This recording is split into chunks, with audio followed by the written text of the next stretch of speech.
क्या आपको मालूम है होली बाइबल में पीरियड्स के रिलेटेड क्या दिया हुआ है? तो शी विल सर्वाइव पार्ट 1 की बुक में मेंशन किया है। लुक बुक ऑफ लिविटिकस 15वां, उसमें वर्सेस 19वें से लेके 33 तक के बीच में पूरा मेंस्ट्रुएशन का बताया हुआ है। तो उसमें पहले बताया कि जो वुमेन्स को मेंस्ट्रुएशन हो रहा है वो 7 दिन के लिए अनक्लीन है, मतलब अशुद्ध है। फिर अगर वो कहीं पे बैठ रही है या कहीं पे सो रही है तो वो जगह भी अशुद्ध माना जाएगा। और अगर किसी ने वो जगह को छुआ जहाँ पे मतलब वो सोई हुई थी या बैठी हुई थी तो वो भी शाम तक अशुद्धि माना जाएगा और उसको बात लेना पड़ेगा, उसके बाद वो शुद्ध माना जाएगा। और अगर मेंस्ट्रुएशन के टाइम पे अगर कोई आदमी फिजिकल रिलेशनशिप में आ रहा है वुमेन के साथ तो आदमी को भी 7 डेज के लिए अशुद्ध माना जाएगा। तो इसके बारे में और भी बहुत सारा डिटेल में दिया हुआ है।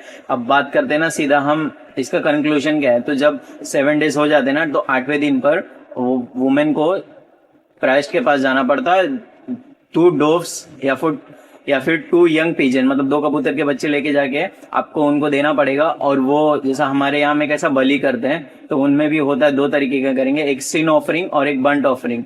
एक को पाप बलि बोलते हैं और एक को होम बलि बोलते हैं। तो एक का मतलब होता है ना पाप बलि का कि अगर मेरे से कुछ गलती से कुछ पाप ऑफ हुआ है तो वो एक ऑफरिंग हो जाता है। और एक अपना जो बंट वाला ऑफरिंग है उसमें भक्ति दिखाना, मतलब जैसे श्रद्धा दिखाते ना हम लोग भगवान में कि हाँ इतनी हम लोग भक्ति दिखा रहे हैं, वो दूसरा तरीके का बलि है। और इसके बारे में अगर आपको और डिटेल में पढ़ना है ना तो शी विल सर्वाइव आपको खरीदनी पड़ेगी।